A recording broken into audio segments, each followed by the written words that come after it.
In this lesson, we're going to talk about reaction rates and rate laws. In this chapter already, we have discussed how to calculate an average rate of change over, say, 10-second intervals. We have also looked at an initial rate of change. Now let's talk about instantaneous rate. An instantaneous rate is the rate at a particular time. So if we had data graphed, we could compute the slope of the line that's tangent to the curve at that given point, at that particular time. So we're going to take a look at a graph of this data for this reaction here. You can see we have one reactant and two products.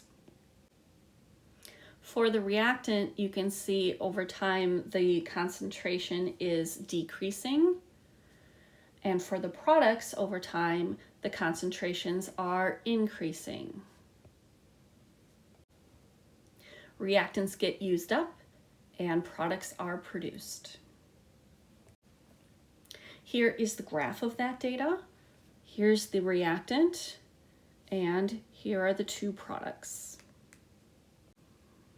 You can see some times have been chosen to calculate some instantaneous rates.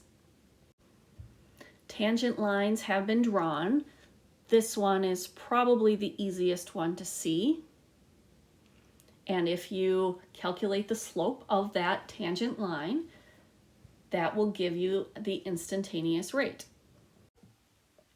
Notice for the products, the NO, change in concentration, is twice that of the O2, change in concentration, due to the coefficients in the balanced chemical equation.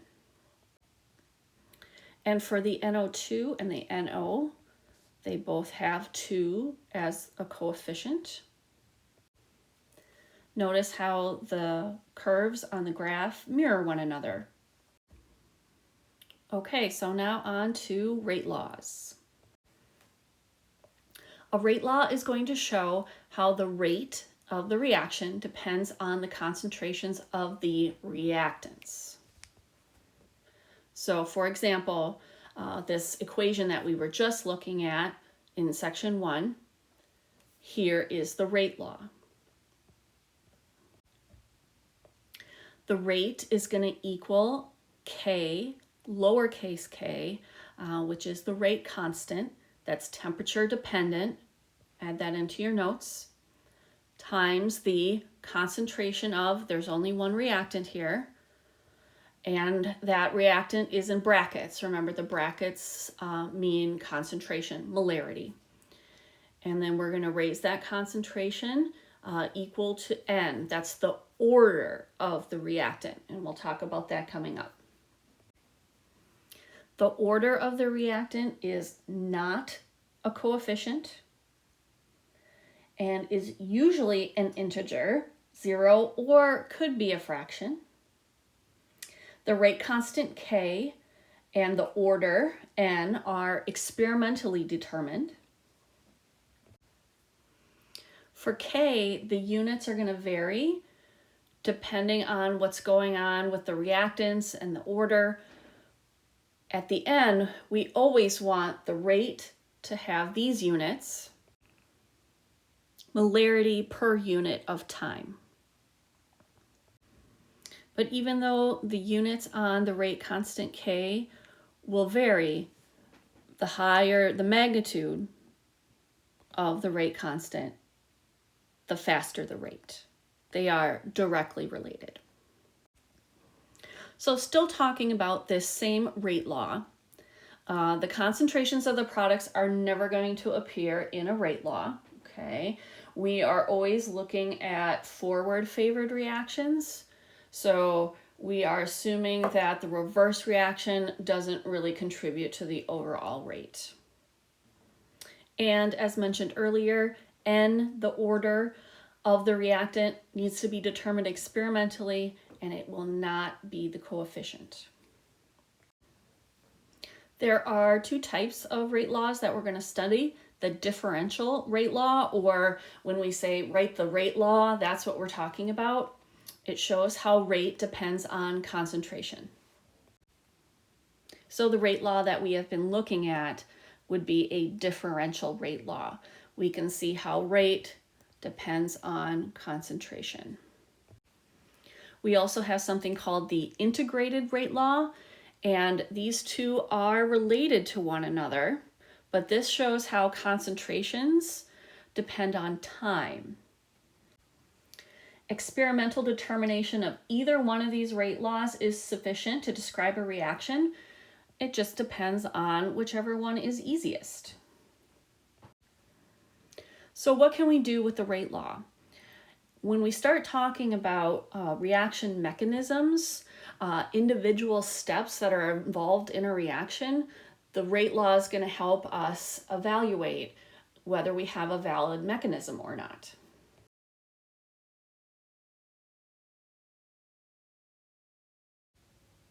So now let's talk about how to determine the orders N for the reactants in the rate laws. Remember, this is not a coefficient. This is something that we are going to determine experimentally. We are going to use the method of initial rates. So we're going to have a series of experiments for a particular reaction, and for each experiment we're going to be looking at the initial rate with the time as close to zero as possible. We'll do different initial concentrations for each of the reactants, and then look at the initial rate for each experiment. Then we're going to do a comparison of our initial rates for our different experiments and see if we can come up with the order for each reactant. Before we look at some experiments, let's talk about overall reaction order. So this rate law has two different reactants, A and B, and each of them has an order, N for A and M for B. If we know what those numbers are, then the overall reaction order is the sum of those orders. This will be important if we want to find the units on our rate constant K. That's coming up. Here's our first reaction. It's carried out at negative 10 degrees Celsius. The rate constant K is temperature dependent. And there are three different experiments here for the reaction, each with its own initial rate. So question A is, what is the rate law? So this is the differential rate law. So rate equals the rate constant K, lowercase k, times the concentration of the NO, and we're going to figure out what X is. That's going to be the order, and then times the concentration for Cl2, and its order I'm calling Y right now. We're going to figure out what that is. Let's talk about finding the order on the chlorine first. In the first two experiments, the NO concentration is constant, and the Cl2 concentration, we can see doubles, right, from 0.1 to 0.2. Okay, so then what happens to the initial rate? It also doubles.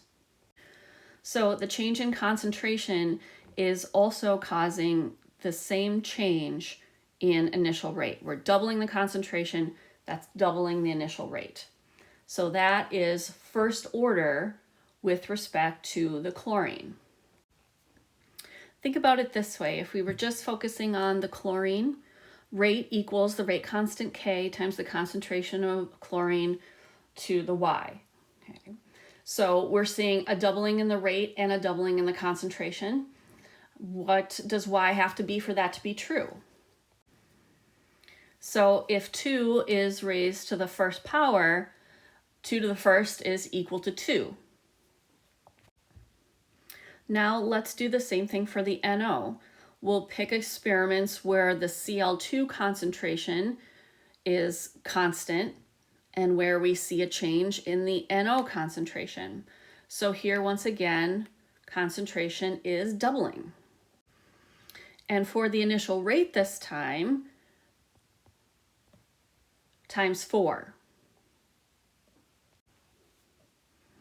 Okay, so it's rate equals K times the concentration of NO to the X. So we see rate quadrupling times 4 when we double the concentration. So 2 to the X has to be 2 squared in order for that to equal 4. So we say this reaction is second order with respect to the NO. So with second order, the change in concentration causes that change squared to the rate. So now let's put that all together into our rate law. Rate equals our rate constant K times the concentration of NO squared times the concentration of Cl2. Now that's to the first power, but we typically don't write the ones. So now for B, what's the value of the rate constant? We can go ahead and we can pick a trial, any experiment we want, plug in the values, and solve for K. The reason we can do that is how the data was collected based on the reactant that's got the coefficient here of 1. So I'm just choosing the first experiment there. 0.18 is the rate. That's equal to K times 0.1 squared times 0.1 if I substitute in for the NO concentration and the Cl2 concentration.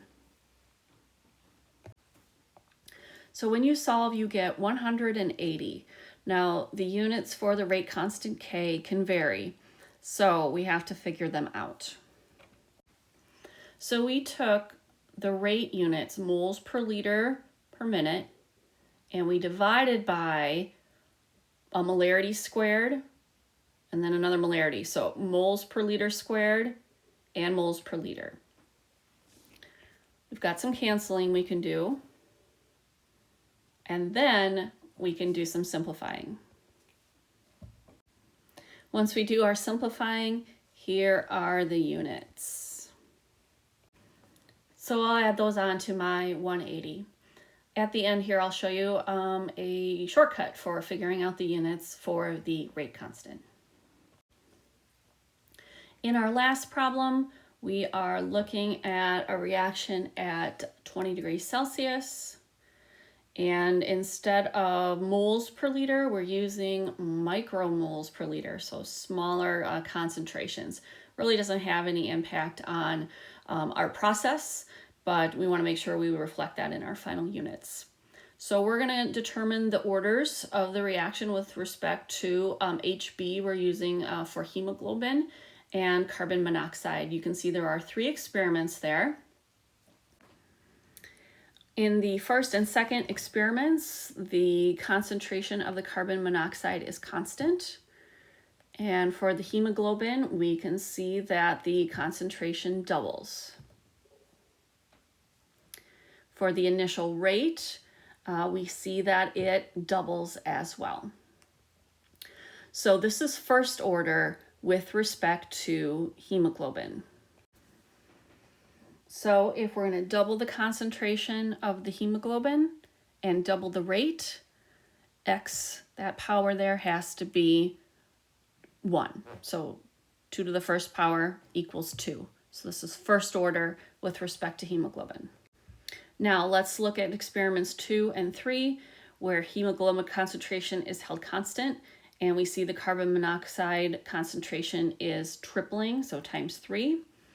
The rate is also tripling, times 3. So this is also first order with respect to the carbon monoxide. In order to have the rate triple and the concentration triple, our exponent, our power there, has to be a 1. 3 to the first equals 3. So for question A, determine the orders of this reaction with respect to hemoglobin and carbon monoxide. Each of them are first order. And then we can determine the rate law. Here's our rate law reflecting first order on the hemoglobin and the carbon monoxide. We don't usually write the ones. For C, we're going to calculate the value of the rate constant using the rate law. Again, pick a trial, substitute in the rate and the concentrations, and solve for K. I chose the first trial and I got 0.280, and now I have to figure out the units for the rate constant K. Here's a shortcut you can use to determine the units for the rate constant K. So molarity, moles per liter, raised to the 1 minus R. So R is the overall reaction order, the sum of the orders for the reactants, and then per unit of time. So for this one, again, we're using micromoles per liter, and we're going to raise that to the negative first because 1 minus 2 is negative 1. And the 2 is the overall reaction order because it's first order with respect to the hemoglobin and first order with respect to carbon monoxide. And then if I simplify that, I've got liters per micromole times seconds for my units. So for the last question, we want to know what the initial rate would be for an experiment that has a hemoglobin concentration of 3.36 micromoles per liter and a carbon monoxide concentration of 2.40 micromoles per liter. And we can determine that now because we know the rate constant K. So we're going to go back to our rate law. We're going to solve for the rate after we substitute in K, the concentration of the hemoglobin and the concentration of the carbon monoxide. And that answer is 2.26, and that would be micromoles per liter times seconds for the units there. So just matching the units for the rate up above. You would also get those units if you substituted in the units for K, for the concentration of HB and the concentration of CO, and did some cancellation. Okay, so finally, we saw first order and second order for our reactants. First order, once again, is that change in concentration causes the exact same change to the rate. So we saw like where we doubled the concentration and that doubles the rate. We call that first order. We also saw second order, where that change in concentration caused that same change squared to the rate. So we saw double the concentration and then that quadrupled the rate. We call that second order. Another common order that we'll see, a change in concentration that has no effect on the rate, we call that zero order. Okay, and finally, when we're looking at the relationship here between the rate constant and the temperature in Kelvin, we call that absolute temperature. We see that as we increase the temperature, we see an increase in our rate constant exponentially. So again, rate constants are temperature dependent, and the higher your rate constant is, the faster your rate will be.